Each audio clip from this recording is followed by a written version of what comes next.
Hello, this is Philip Branton, the Revoked Civil Servant, and this is segment 2 for today. In continuation from segment 1, as I left off, George Jenkins, the founder of Publix supermarket, was getting ready to drive from Winter Haven, Florida, all the way up to Atlanta to see his new boss.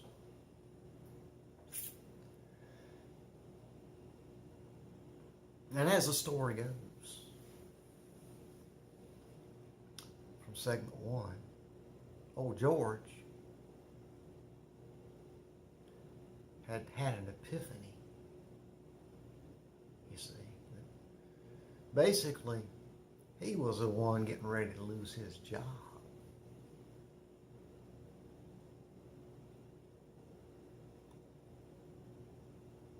But he was going to drive 2 days to plead his case, you see, and tell the new boss, hey, listen, don't fire me. I got some great ideas.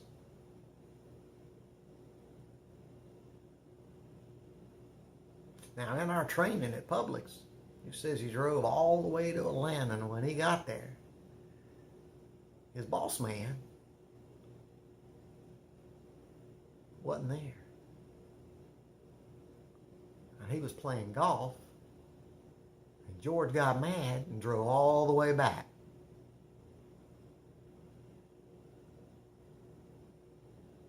And started his own grocery store.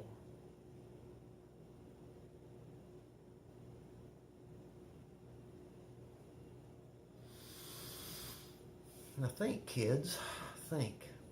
This is 1930, right there. He lived through the roaring 20s.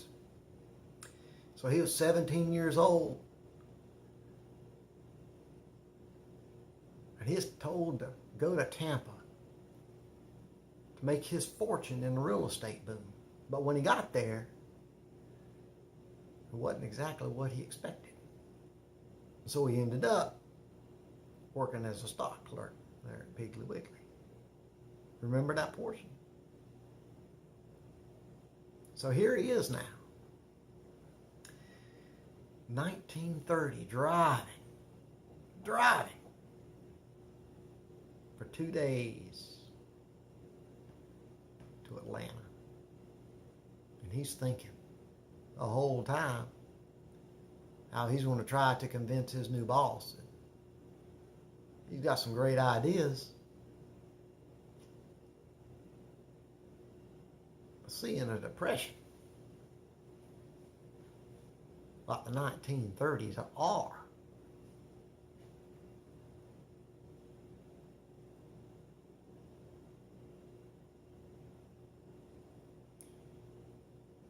and you're buying out a grocery store chain, probably for pennies on the dollar, because that grocery store chain has very slim margins, even back then, see.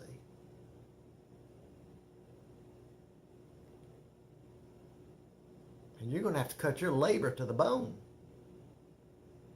to compete. Because this is a depression. Nobody's working, see.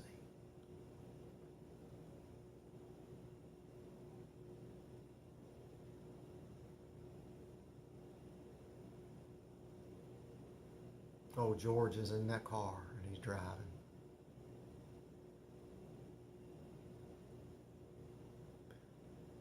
The fastest route, because of people driving from New York to Miami and Palm Beach back then,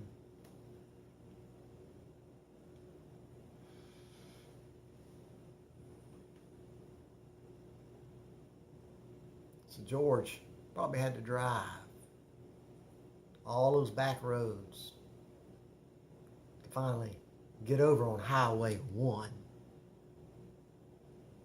on the east coast of Florida, to drive all the way up Highway 1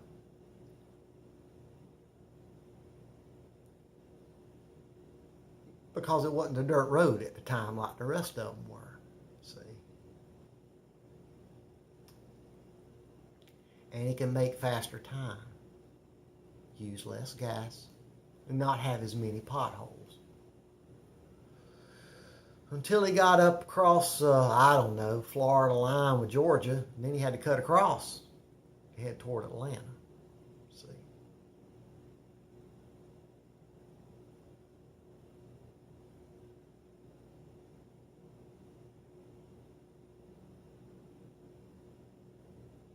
Now, see, before he left out, he got on the party line now.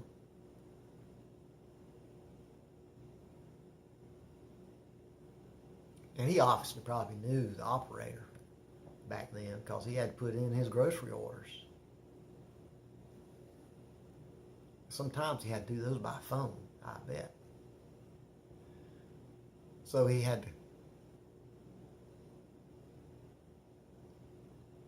have the operator patch him through sometimes, you see.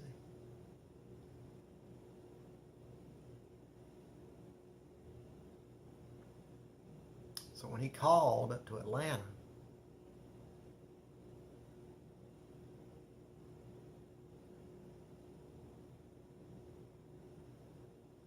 he didn't talk with his boss and tell him he was coming.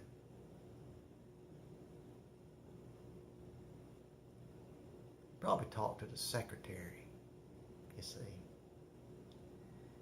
You see, the secretary knows everything. She knows more about what's going on than the actual boss man. Back then, she was the chief information officer, you see.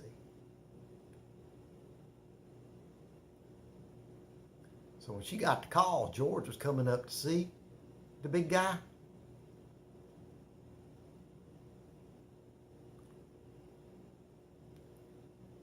She already probably knew George was getting ready to get fired. See?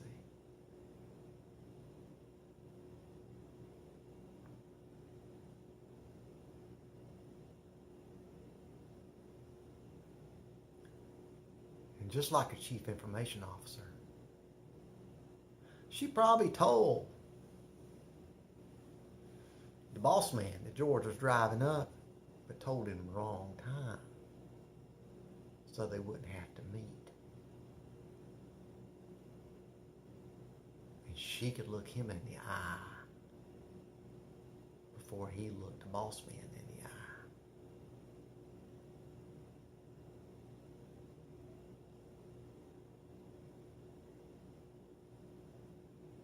Gotta think it's the 1930s.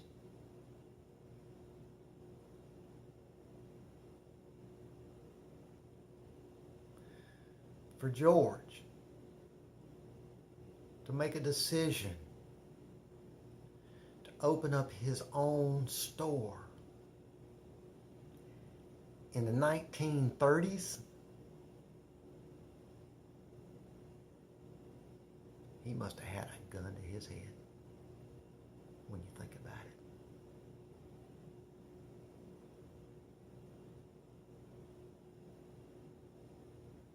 So he drives all the way up there. The secretary tells him, George, I'm sorry. George's like, where's he at? I'll go see him. Well, I'm not real sure. He could be over at this country club or that country club. I don't know. He just said he was playing golf. Sometimes he drives all the way to Augusta and he plays with the Masters.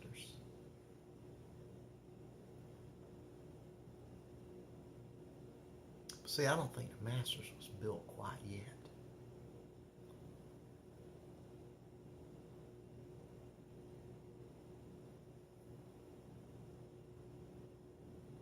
As the story goes, as it was told at the Publix training, George, when he got to Atlanta,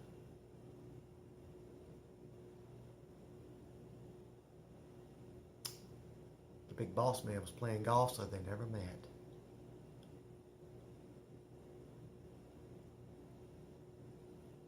Now, if you own a major grocery store chain And the manager of the biggest store in Winter Haven, Florida, drives 2 days to see you.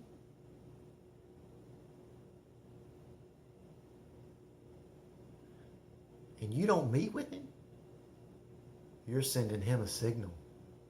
You're fired.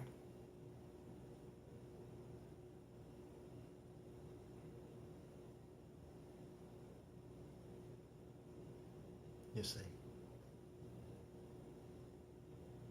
So all the way back home, George knew this.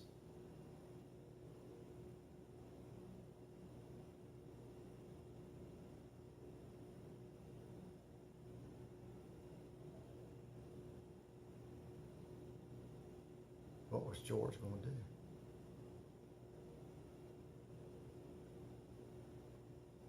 He had all this knowledge. He's still relatively young, but it was a depression, see. It's not like today when you get texts and updates in your email about a credit card, you see. George didn't have that.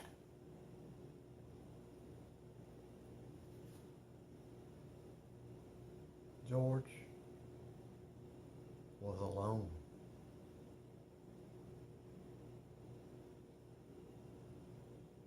Oh, yeah.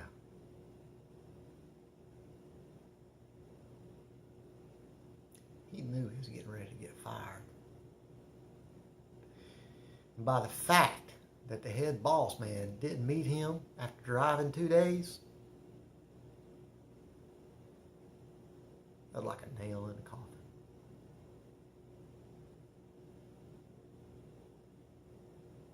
But now, that's not exactly the story that's told about old George, you see. You really don't know till you put yourself in his shoes.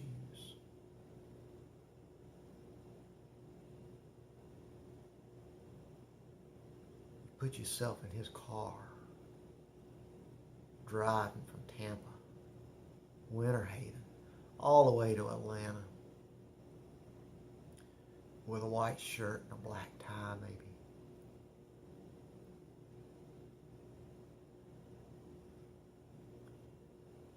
So he drives 2 days, and he's driving back.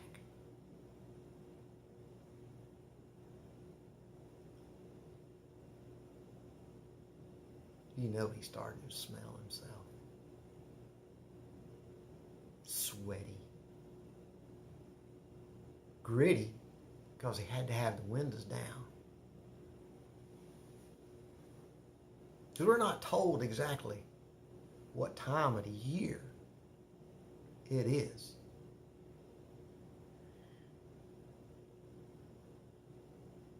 But most any particular time of the year in South Georgia and the state of Florida is quite warm.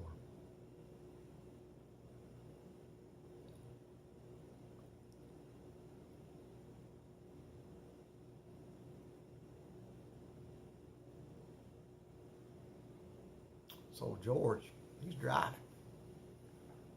He's driving back now. I want you to put yourself there. And he's come to realization he's been fired. He's not in a good mood.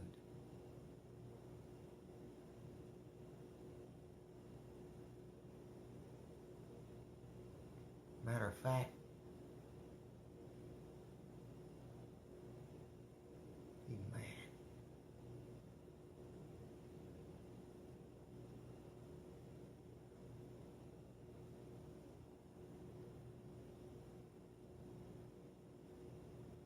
He was told one thing about Tampa. When he got there,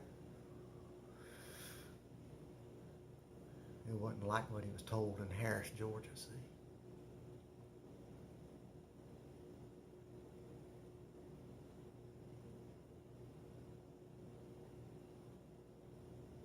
He worked a few years, stock clerk got promoted. And his boss man maybe wasn't exactly straight with him about who was going to get fired when the new store came in and bought him out. See? So here he is, he's driving. We've all been there. What do you see on the back road? That's right, potholes. Every state in America's got them somewhere.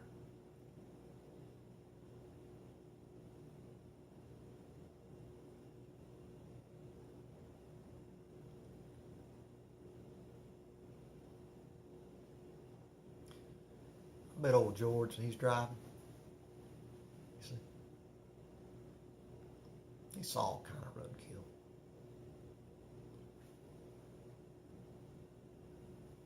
Them back roads, them swamp roads, you know.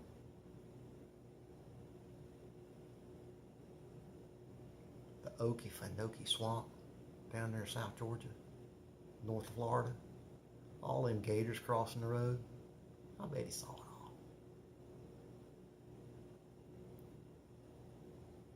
People hitchhiking.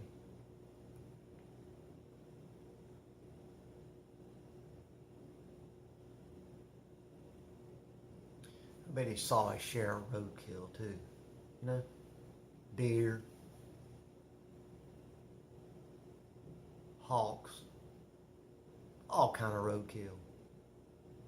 Raccoons, possums.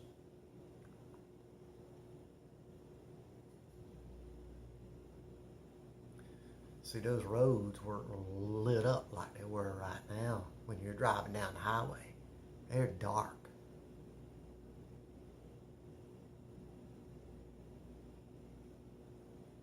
You get an evening thunderclap coming through there.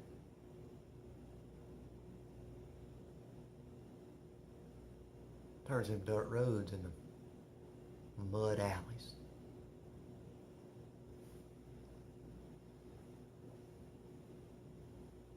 So George is driving. He's feeling pretty bad about himself. He doesn't know what he's going to do.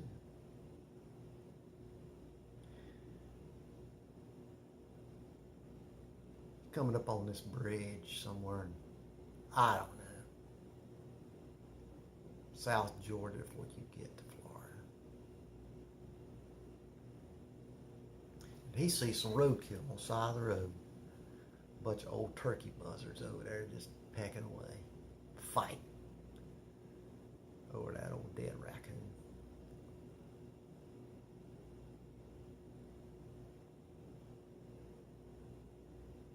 I bet he pulled over.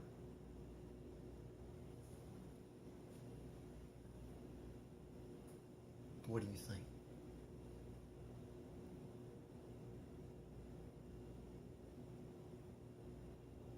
It's a hot day.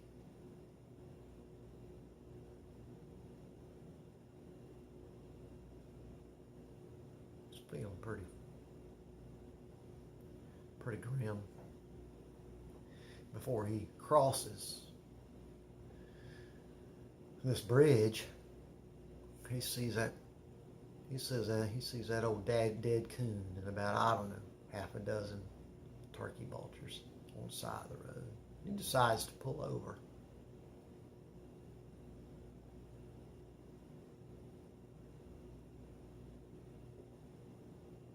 Get some fresh air, maybe.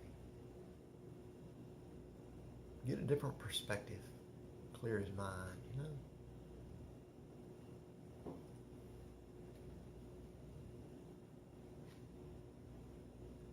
Gets out of the car.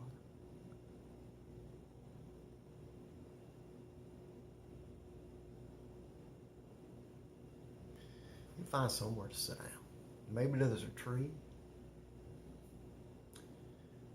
You know. Maybe he walks down there, to get underneath the bridge, maybe. Maybe get some cool breeze coming through. Maybe there's a creek down there or something.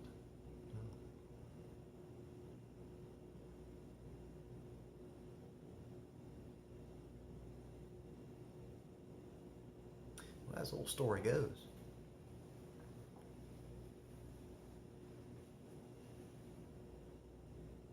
George sits down on the side of the road next to that bridge. And he's thinking, and he's watching these turkey vultures peck away and fight each other over that old dead raccoon.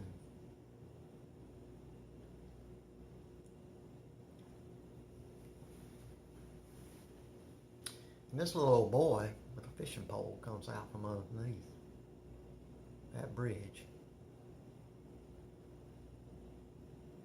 about 5 or 10 minutes later.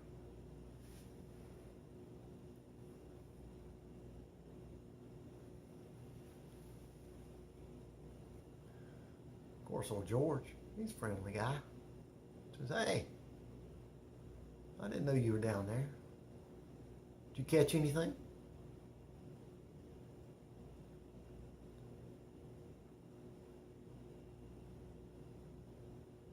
Boy said, "Well, I don't know. Caught a couple brim, small bass, but I threw them back. They really weren't big enough to eat."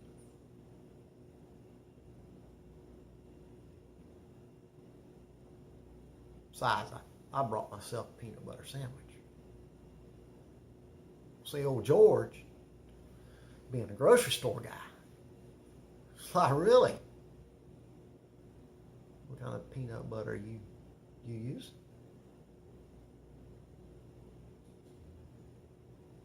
The boy tells him, you know.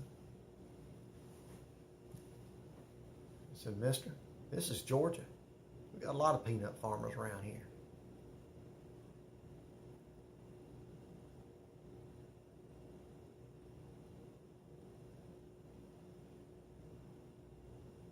I made this peanut butter myself." George is looking at the boy. He said, "You made it yourself?" I said, "Yeah."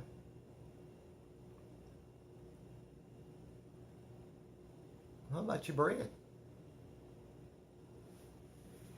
Well," the boy said, my Aunt made it. You know, we swap peanut butter for bread. Times are tough.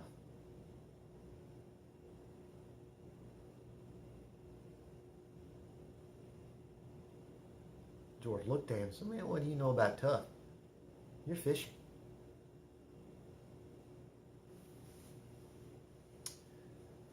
The boy said, "Yeah, I know.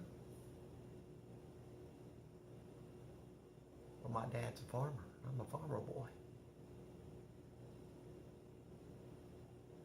1930. This is the Depression.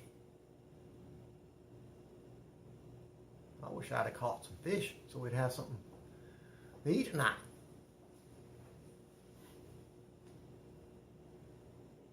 You see.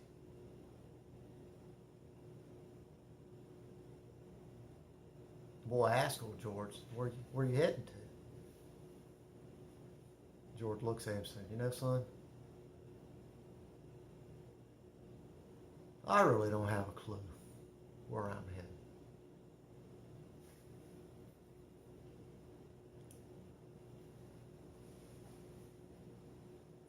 The boy laughs and says, "Well, you got a car. And the car's pointing south. So obviously you're going somewhere south, right, sir?" And it was that particular time that George realizes this wasn't no average little boy. He was very observant.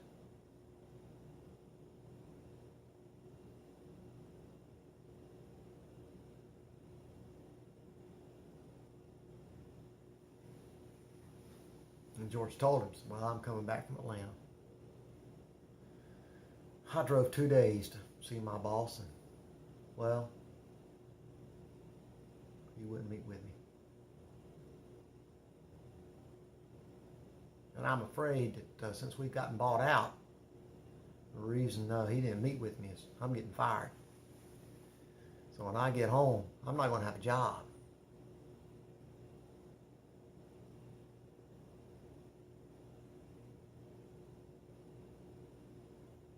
The boy asked me, well, what do you do for a living? He goes, well, I'm in the grocery business.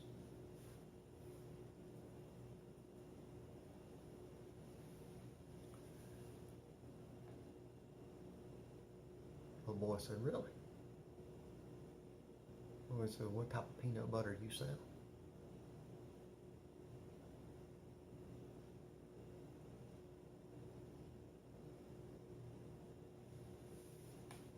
Well, George had to think for a second and said, hey, we got Jif and Peter Pan.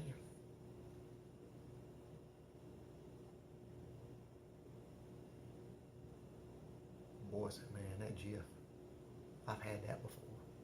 Now, I've not had the Peter Pan, but I've had that Jif. You talking about creamy? I don't see how they get their peanut butter so creamy. George was like, well, what do you mean? He said, well, here, have a bite of my peanut butter sandwich. Now, old George, he didn't want to hurt the boy's feelings.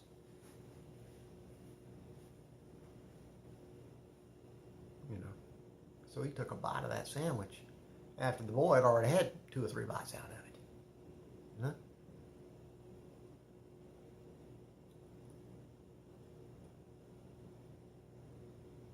Old George was like, you're right. Yours is kind of crunchy. You know? It's not creamy at all. But, man, it's definitely got a nuttier flavor to it.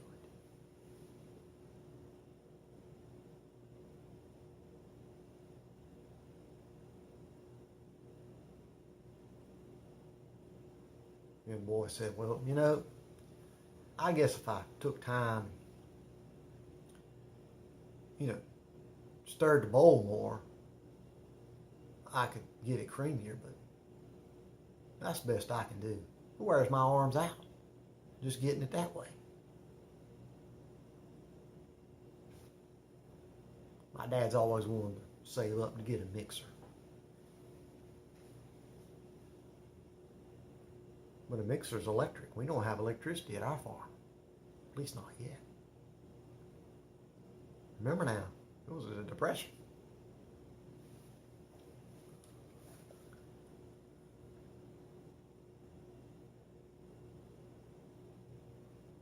George, he starts confiding with the boy and telling him, said, hey, I just don't know what I'm going to do.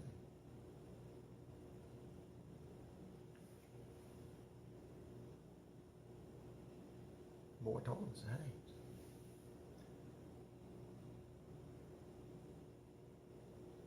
something told you to drive to Tampa, didn't it? Well, George said, well, yeah. Said, somebody noticed good enough that they moved you from, you know, Tampa to Winter Haven to take over the largest store. Ain't that right? You'll see, George told him all that. And George said, well, yeah.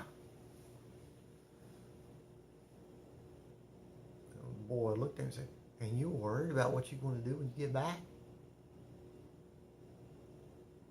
George was like, yeah. I don't know what I'm going to do. The little boy said, George,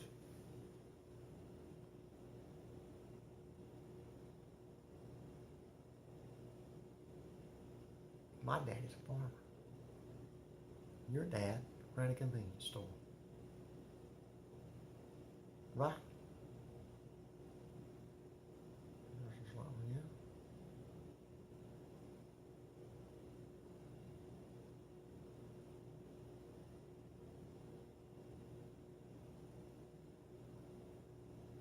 Says, one day, George,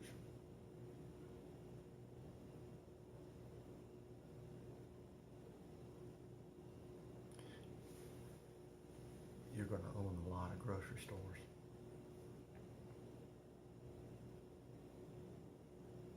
George is like, well, how do you know that? He says, well, obviously you knew something about real estate that made you want to move to Tampa, right?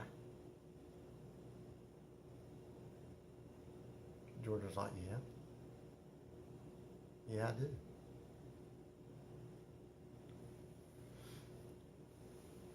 And obviously, you know something about real estate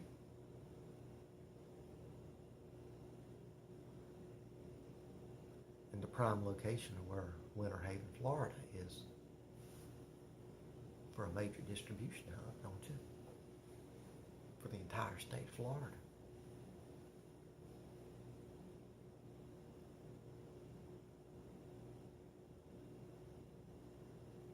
Old George looked at the boy and he says, how do you know so much? You're right.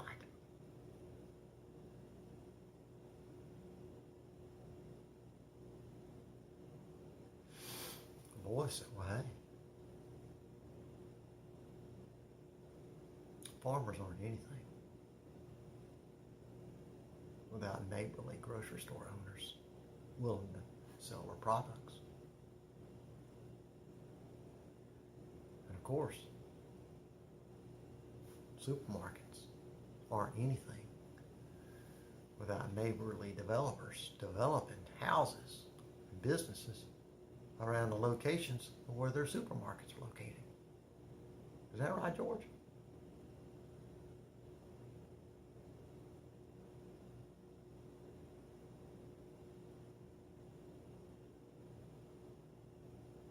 George was like, yeah.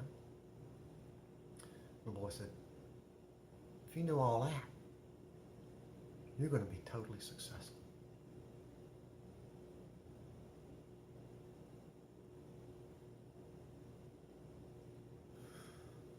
Our convenience store guy around here, he knows everybody for miles around,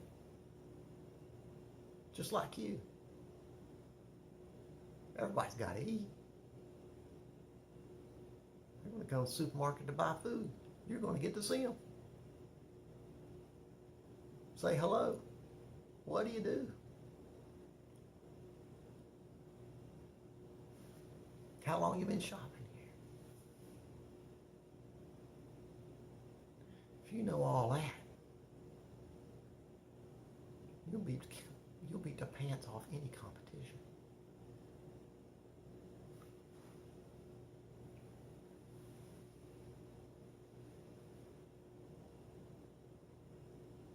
George is kind of taken aback.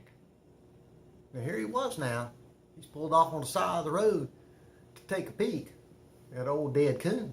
A couple of, turkey vultures pecking away. Oh, I'm on 33 minutes now. Segment 2. You still got some of your popcorn? Need a refreshment and a Coke? See, this is kind of a long yarn. See, most people don't last this long. And that's the value of a yarn. Is to tell a story that weaves itself over time.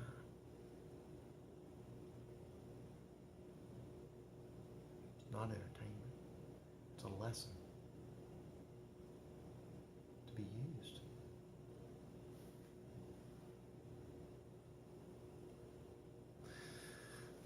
So the boy tells old George, says, you know, George, someday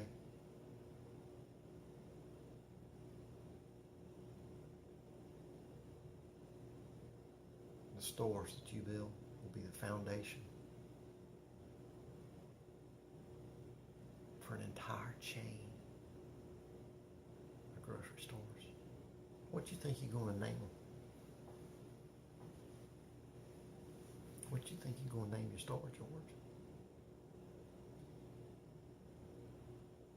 You going to name it Hoggly Woggly? George laughs. No. No, I'm not going to name it Hoggly Woggly.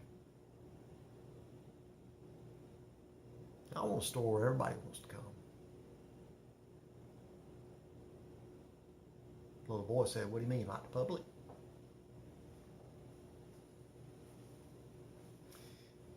See, about that time, old George took another bite out of that peanut butter sandwich. Started to chew. Because he was thinking. That little boy was talking. See?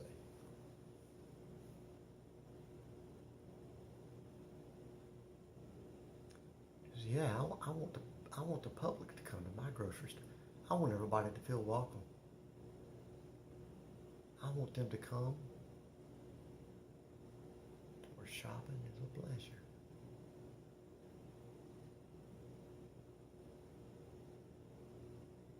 And about that time, see, takes swallows this peanut butter sandwich.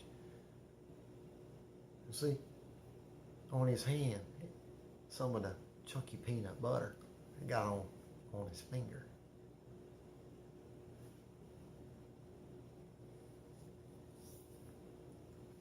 So he starts to lick his finger.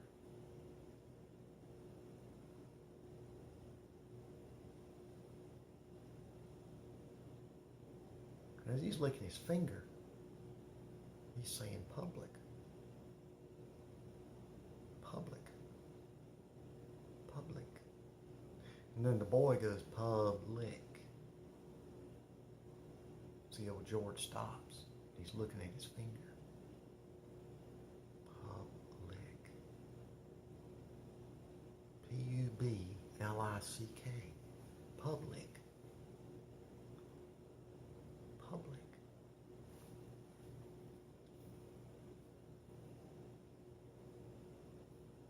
Little voices.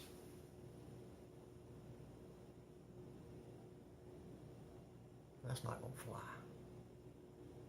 Public, public, public, L-I-C-K.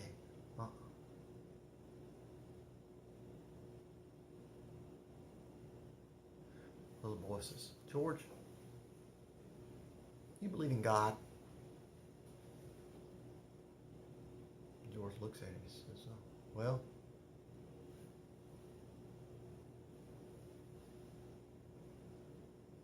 I believe in the Holy Spirit. I sure do. It's definitely, in God we trust. It's definitely on the money I accept at our grocery stores.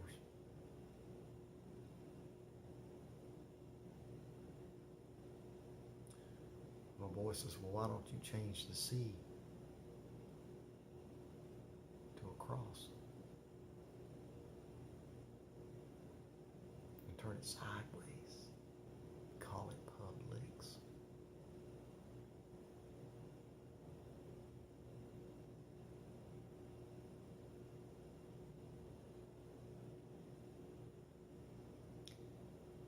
George started to cry. He's like, boy,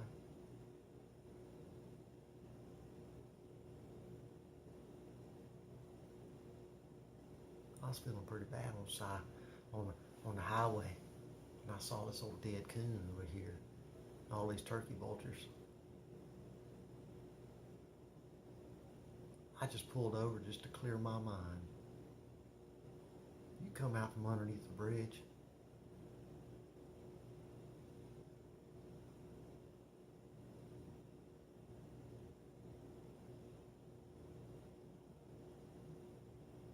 This is the best road stop, pit stop I've ever had in my life. You're right. Publix.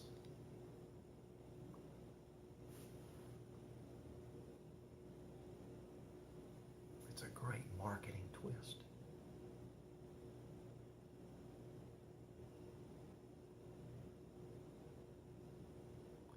So why do you know so much?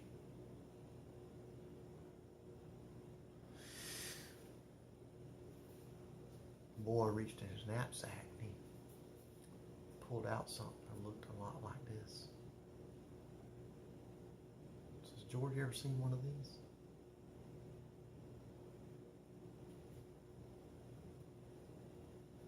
George was like, no, what is it? So, well, years in the future, it's going to take the place of everybody's phone.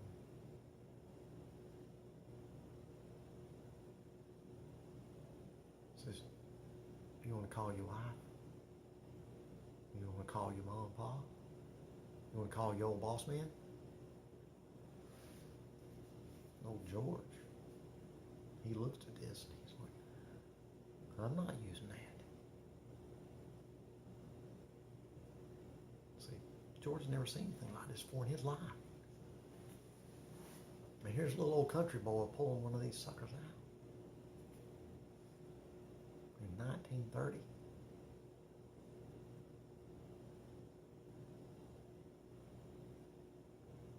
See, that little boy read all Dick Tracy comic books. See, Dick Tracy had a watch. They could talk back and forth. See, in the 1930s, it really didn't have anything that small.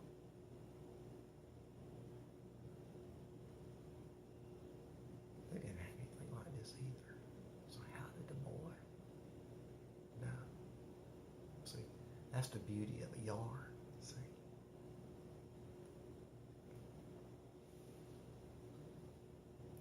The boy tells George, said, George, you can turn this thing on. I can show you your entire future. Old George looked at the boy and says, kind of like the story of Christmas, future and past. The boy said something like that. Says, George, with hard work, determination,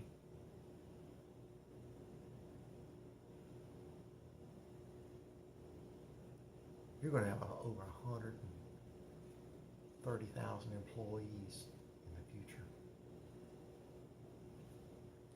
Do you know that when they build a new interstate, I-75, you're going to have a major driving force in all the new road construction throughout Florida because of where you're going to put your supermarkets and all that development and schools around that?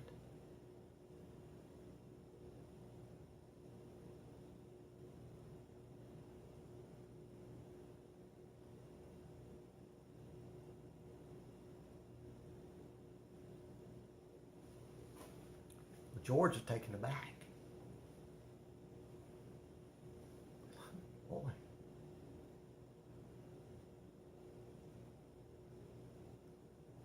I probably just got fired from my job.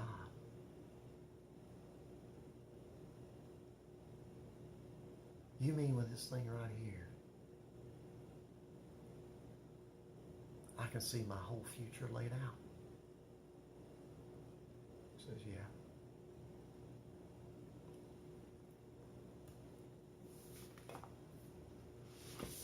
The good, the bad, and the ugly. George goes, well, what do you mean ugly? Well, I'm not an angel.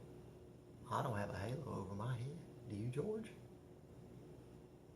George looks up and says, no. I said, well, George, you're going to make a few mistakes along the way.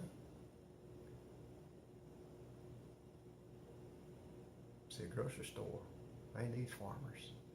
Farmers need a grocery store. The city needs a grocery store near development. Development needs new schools.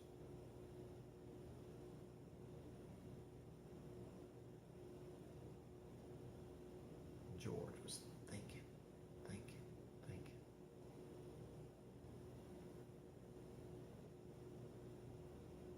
So you told me the good. You mean I'm going to get back and work hard the stores that I build are going to be across the Southeast, across America? The boy says, yeah, eventually. Especially after you get this highway system built. And that way you can move your trucks all around, centralized warehousing, strategically locate them. Cut down on your fuel costs, see.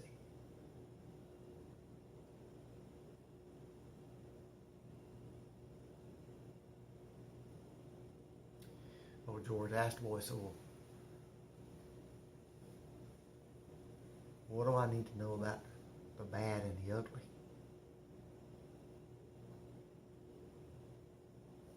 The boy told him, so George, years from now,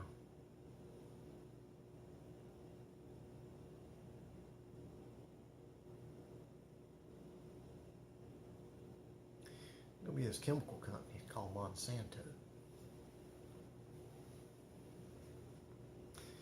And they're going to get bought out by a company from Germany.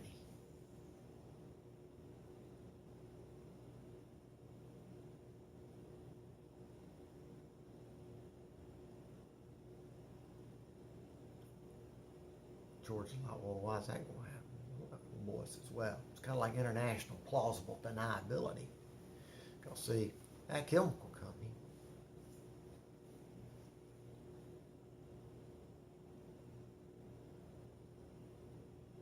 well, some of the chemicals haven't been used properly on some of the crops that have been growing all the farmers' foods.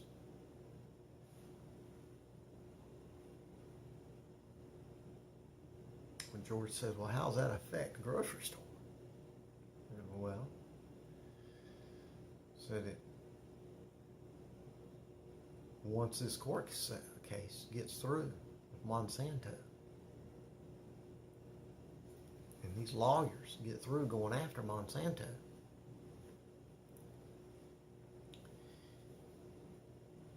they're going to start coming after the major grocery store chains for selling the products that were contaminated.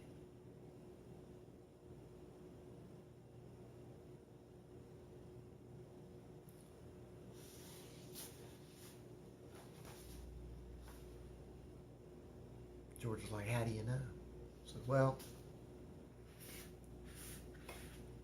you can use this right here. You can Google all the newspaper articles from around the world that are describing some of the information that's coming out through these court cases. And it's information that chief information officers of some of these corporations don't pass on to their board of directors or even possibly their CEOs sometimes. You talking about George getting mad again? He said, now, boy, you're telling me. Here I am, I'm driving back. I'm going to put all this blood, sweat, and tears in. Build a great company. Try to set up great talent around me. Train great people. And sometime in the future, unbeknownst to the employees, some of the chemicals were used inappropriately and contaminated some of the crops.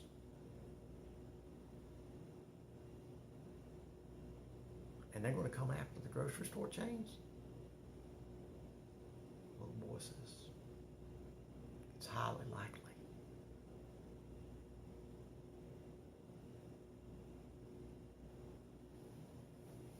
And George thought for a minute. He said, well, boy, what do I need to do? You see,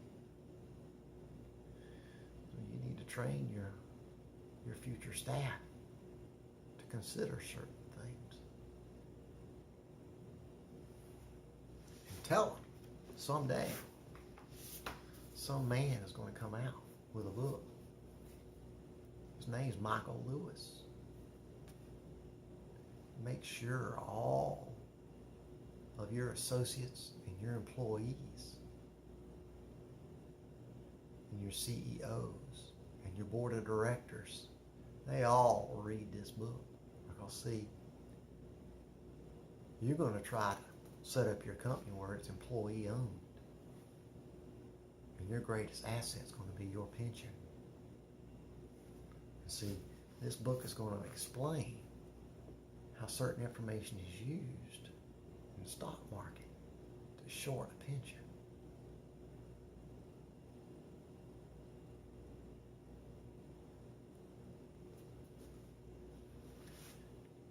Kind of like how the boss man did when he bought out those other stores. History is repeating itself. Because see, now every jury member across America has one of these too.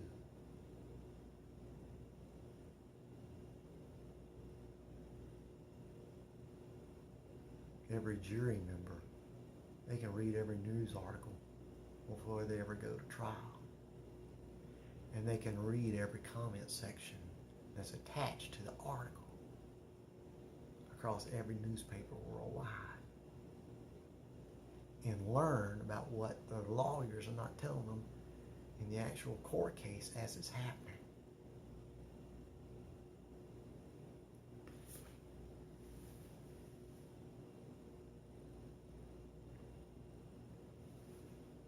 Let's go with George. He took the board's advice. See, that's why we have these associate voice surveys.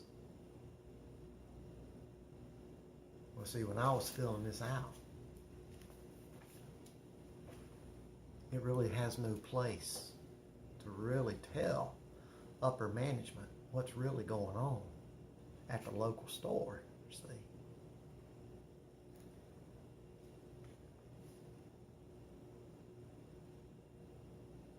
By me explaining this yarn about George and a little boy on the side of the road, maybe, just maybe,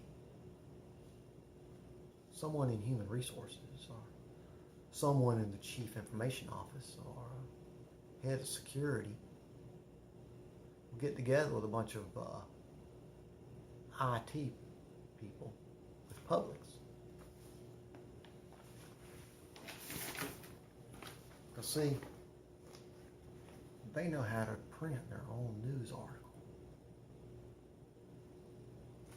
These people on the back, Corporate Communications Administrator, Jeff Horn.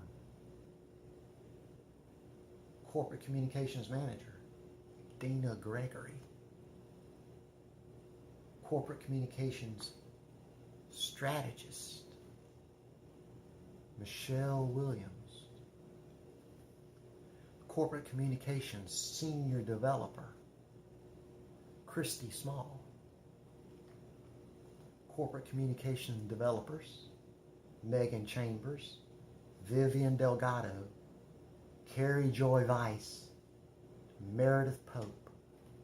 Boy, there's a lot of women in there, isn't there? Just like that secretary.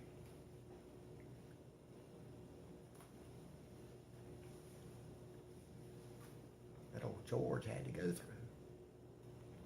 to talk to the head man when he went to Atlanta. Associate Digital Communications Advisor or Supervisor, Anna Vedetto. Corporate Communications Coordinator, Emily Topper. Digital Team, Greg Burridge, Tish Horton, Dayanara Hudson, Maria Parada, and Amanda Shara. Graphic Designer, Kelsey Cohn. Photographers, Printer and Photo Enhancement, Publix Printing Services.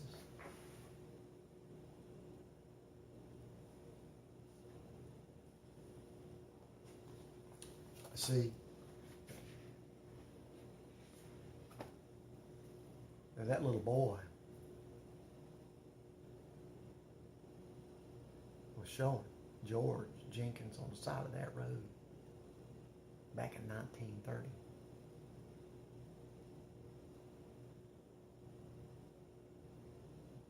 George was like, what do I tell him? How do I warn him? The boy already told him, hey, set your company up.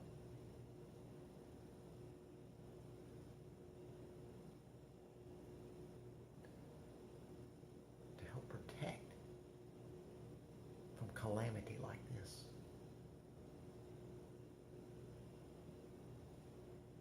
Because all these people I just read to you, they are great people, and I've never met them.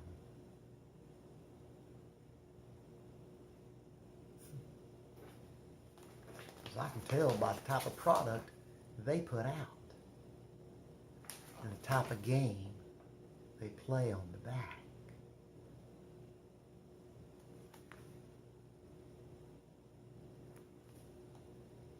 And if I was George Jenkins, I think I'd understand what they're not telling.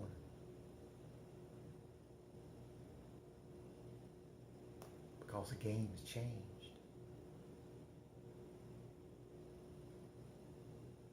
Everything is trackable now, you see. All these people I just read to you, would George ask himself, how many of those people have read this book and understand the implications it has for Publix supermarkets' pensions? And will any of those people ask themselves, when they read this book, where are our Publix pension stocks traded? Are they traded on the BATS exchange, or are they all traded via the IEX exchange? And what do we have to do to move those billions of dollars in pensions over to the IEX exchange to help thwart front running? Because you see, on this survey, there's no feedback or information like George would want to tell them now today if he had this in 1930. And he could scroll all the way through using Google Earth to 2019.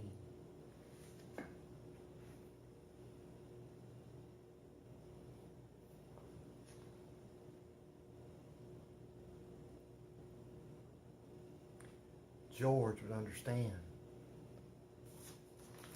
the communication gap between this, the news, and this, the survey, and the difference between what administration knew and what the 140,000 Publix workers knew about their pension. And that's just one example.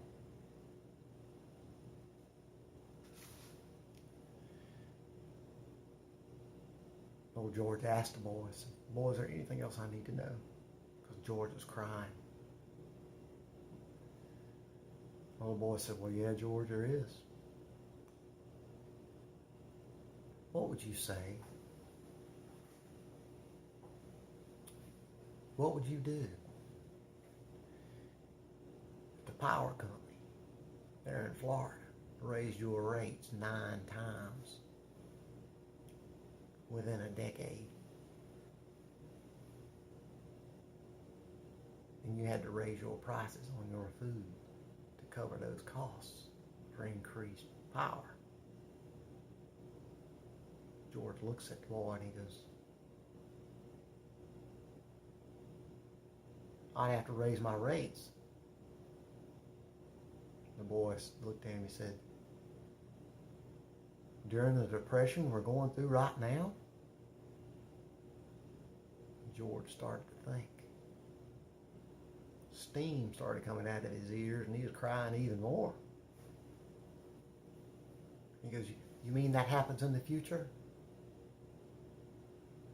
The little boy looks at George and goes, "George, it's in the state of South Carolina.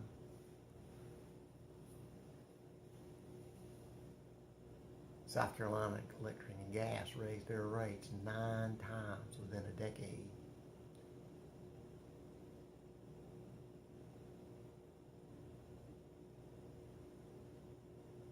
Do you know how it affected Publix? Can you quantify that, George? Because most people in other states had no clue, because it was coming off the bottom line of Publix. And then all those ratepayers and all those Publix customers, not only will their food costs have to go up to cover those 9 rate increases, they had to pay additional because of their rate increase for their home electric bills. George couldn't believe it. He couldn't believe that he would work all his life and witness a company that employed over 100,000 people, but yet no one had the guts enough to stand up and say, "Wait a second, this is wrong." Because he could look through every newspaper, every article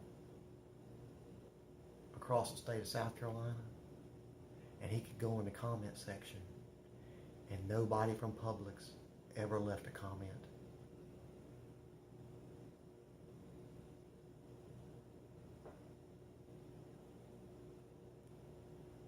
Not with their real name, and not saying, "And I work at Publix, and I am very concerned that these 9 rate increases are going to affect not only food prices, but the actual discretionary income that people have that shop at our stores." Especially after George set out our mission at Publix, devoted to the high standards of stewardship for our stockholders, and involved as responsible citizens in our community.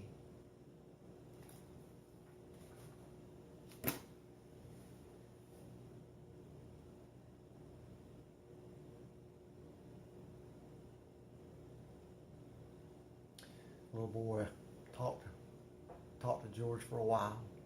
Said, "George, don't get mad. Just remember, you're getting ready to go down to Florida to create a great company. Instill in your managers, instill in your administration, instill in your co-workers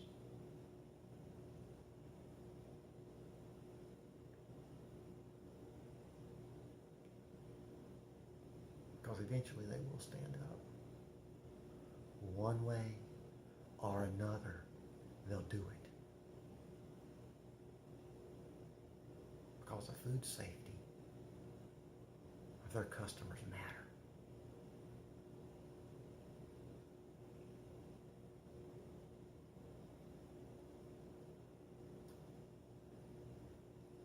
The little boy fired up his phone.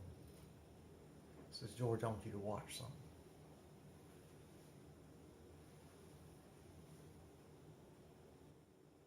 And he showed George a couple clips. One of them was a classic clip from the movie Outlaw Josie Wells, where Josie Wells isn't going to give himself up to the old redlegs, and he has to witness how the redlegs massacred the pensions of his fellow workers. couldn't save them all, but he saved a young boy.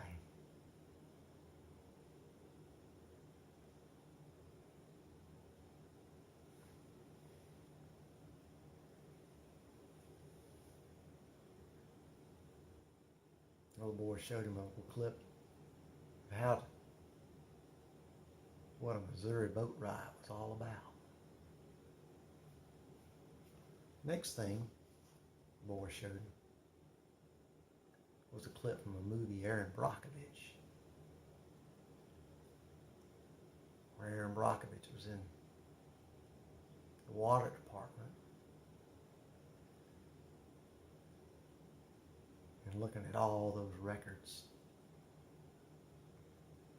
that nobody was aware about. The little boy told little George that, hey, that's a lot like how Monsanto is. Your CEO, your chief information officer, your board of directors, they probably don't have all the right information. That's a problem. You can't blame them totally. But some old hairy, crooked, rattlesnake lawyers, they don't care about that.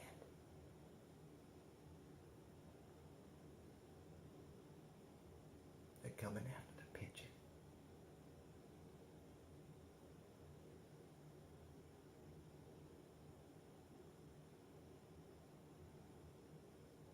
Next thing, the boy showed him was a picture of George later in life. It hangs in a lot of the stores. George with the black coat, black tie, and that Shriner's pen.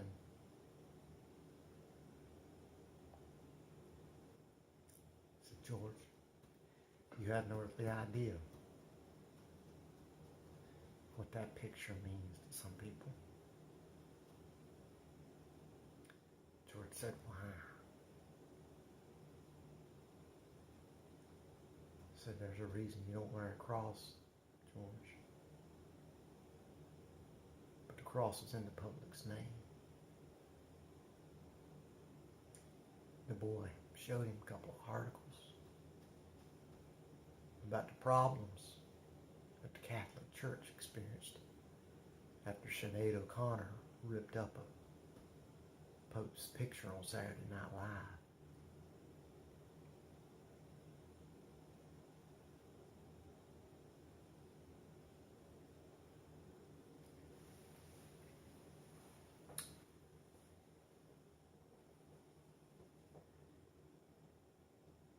George looked at the boy, pulled out his wallet, gave him $20.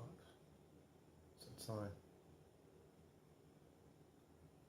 I appreciate every second you spent with me today.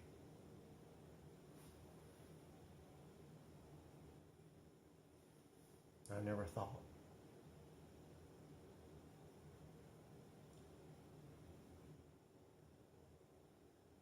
I'd learn so much next to a dead coon on the side of the road.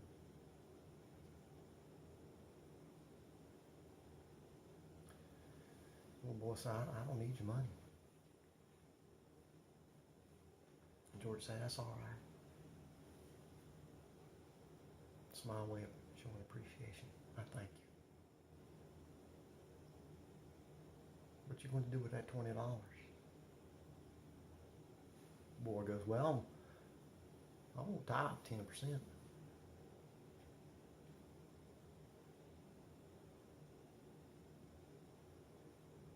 George said, well, that leaves $18. What you going to do with that? The boy said, well, I think I'm going to give my mom $2. I'm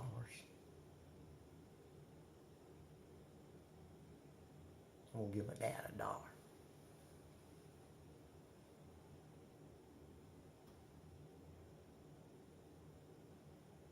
George laughed. He said, why don't you give your mom $2 and your dad $1?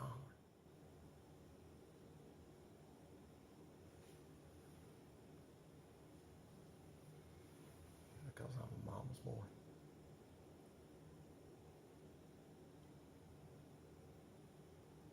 So about at least $15, what you gonna do with that? The little boy said, well, you say you're gonna open up a grocery store, right? He says, yeah. He says, well, I'll take some of that $15 and I'll go down to the bank. I'll open up an investment account.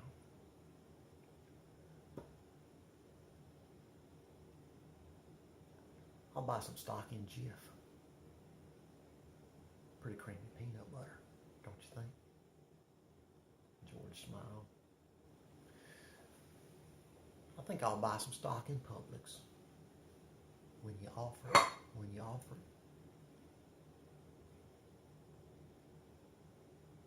I think I'll buy some stock in Coca-Cola.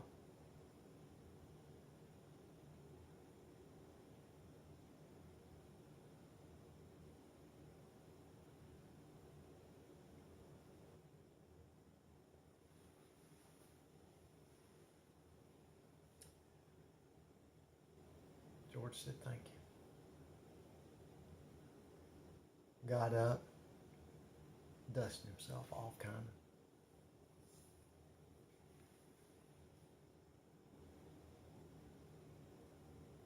Said, boy, sit down.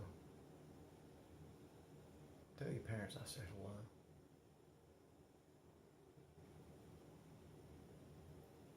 You ever down in Florida? You come into one of my stores. That's one of your managers. Speak to me, no matter which store it is. I can't say that I'll drop everything and run to the phone. But I'd love to hear from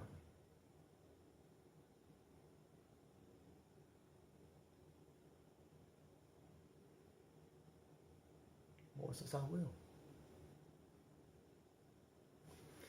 George gets in his car, cranks it up. He's sitting there. And he's thinking. He gets back out of the car. He walks back over to the boy, pulls out another $20. The boy says, what's this for? So the boy said,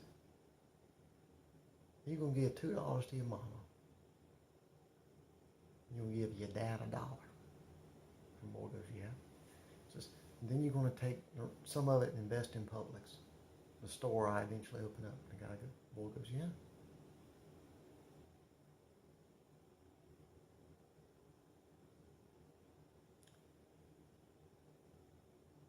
So here's another $20. Can I invest in myself by having you buy stock in Publix with this other $20?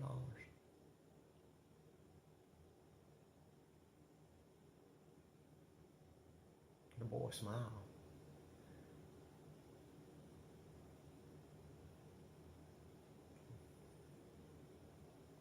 Says, you know, George, I never thought about it that way. But you're right. I'll do it for you.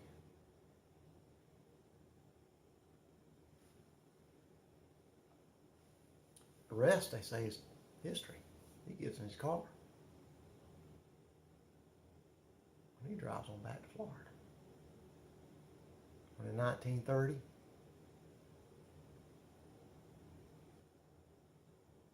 he opens up his own store.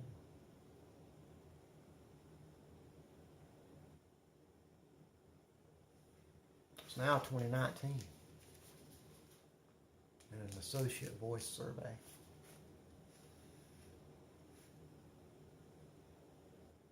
How will this yarn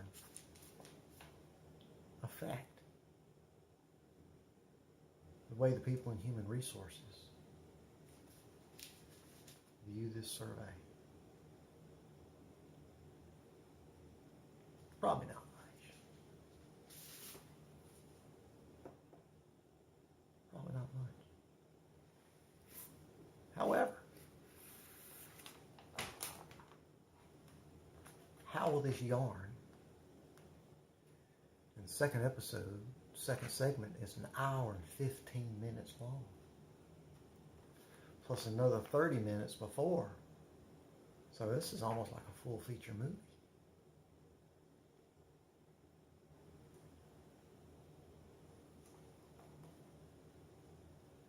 Tell us what you think.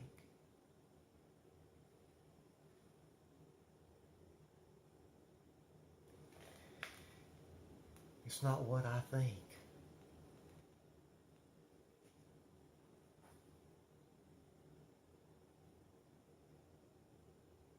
What would George think if he was alive today and he read the news?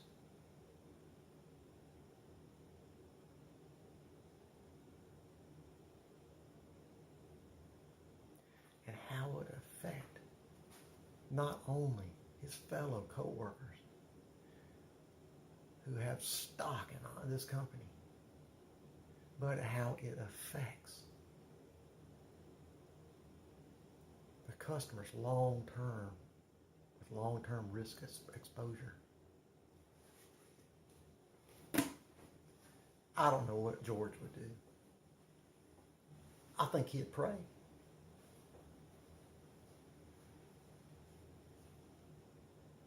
I think because he's got an X on the end of Publix, because X marks the spot.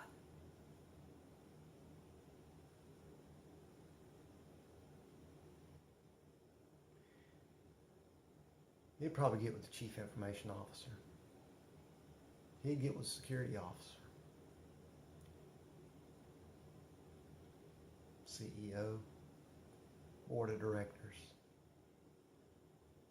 He'd call every manager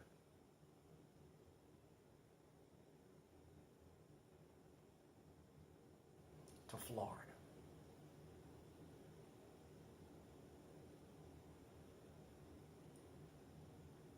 And he would have a very Shriner moment.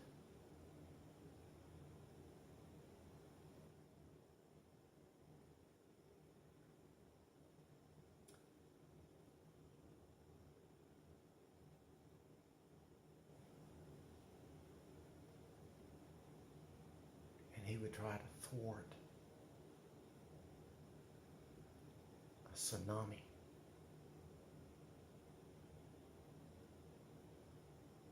Not just for Publix, but for Harris Teeter, but for Whole Foods, Trader Joe's, Costco, Walmart. Say, guys, if nobody else is going to stand up, we're going to do it.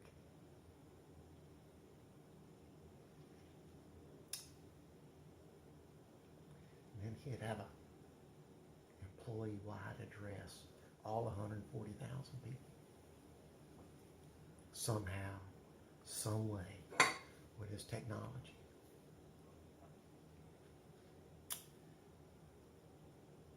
He wouldn't yank stuff off the shelves. He wouldn't be vindictive.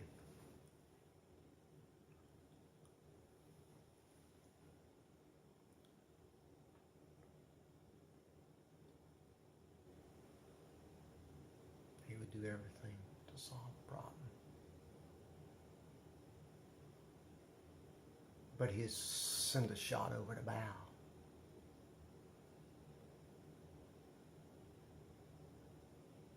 And he'd have a 3-day shutdown for Publix reflection.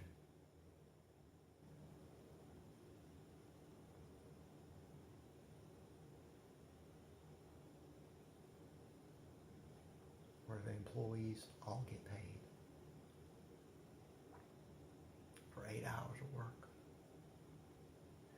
But on that third day, they all come in for a half a day.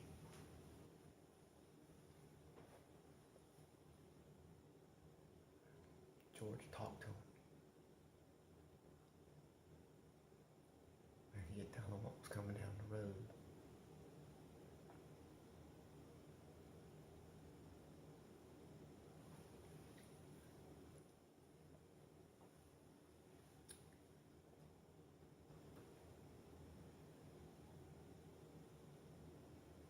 Part of that half day,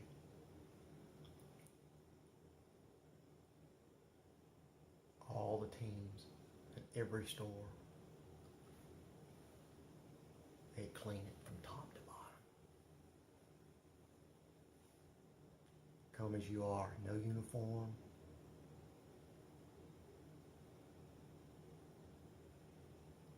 Pajamas, work clothes, Speedos, it doesn't matter. Be ready to scrub and wipe and clean.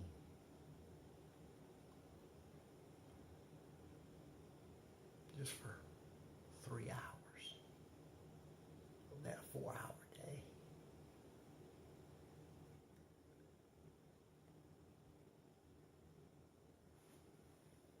Not to mention if there was any other type of maintenance that needed to be done, you see. Truck drivers that report to the nearest warehouse, clean that warehouse.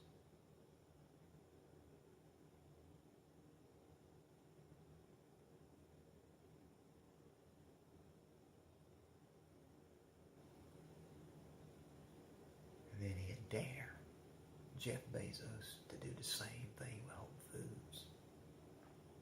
Because see, Jeff Bezos owns the Washington Post. And there's certain things about these court cases that they're not reporting, see.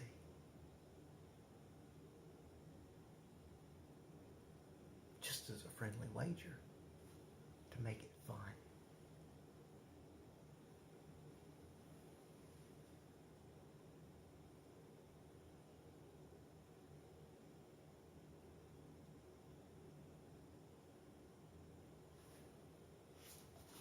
As you can see,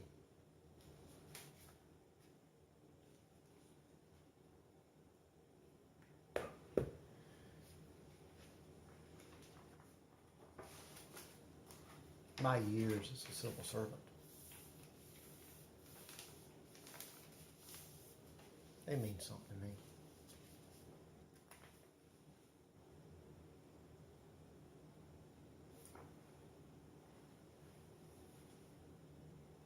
I remember who I was working for. Good, the bad, and the ugly.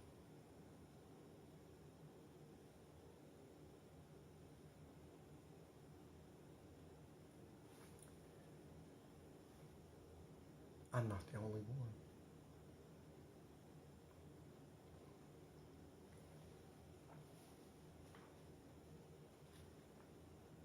We have solutions to these problems.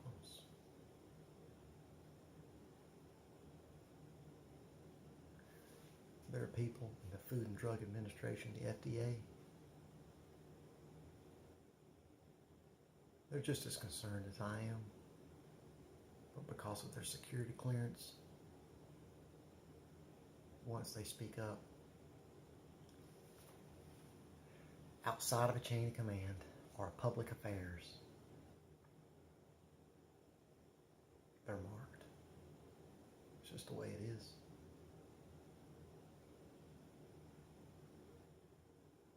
So I hope this yarn and this example I'm giving you, being an associate voice survey, kind of ties in with why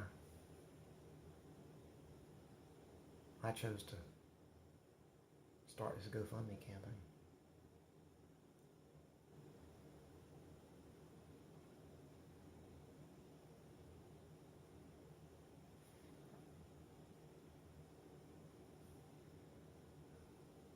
Now just think, what I am telling you, not the names of these people I've I've personally informed about my view of these voice surveys.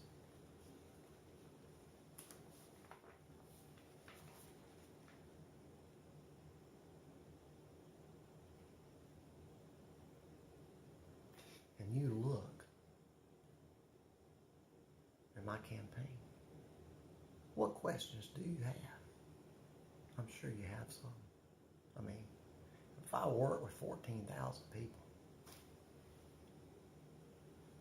and my security clearance gets pulled because of the research that I was doing,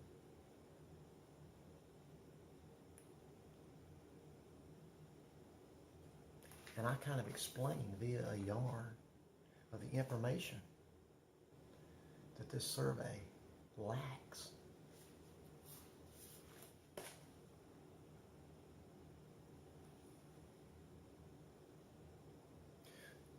For employees for Publix, okay, versus what top level management and feedback may be getting with specific examples, and how a corporate environment responds.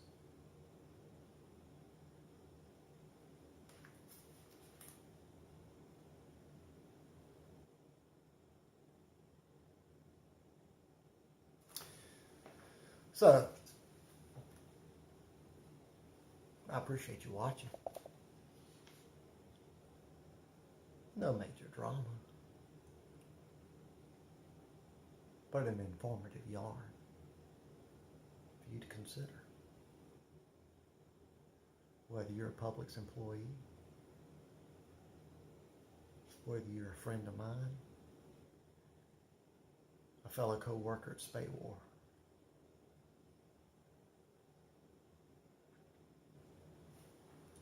but if you know somebody that shops at Publix,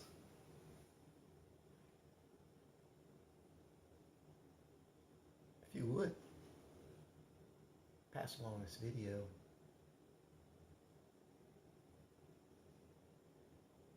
Maybe donate.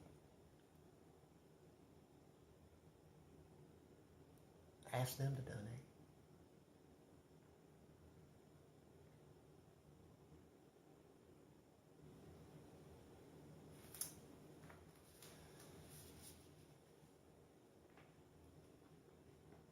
Until the next update, I hope that things go well for you.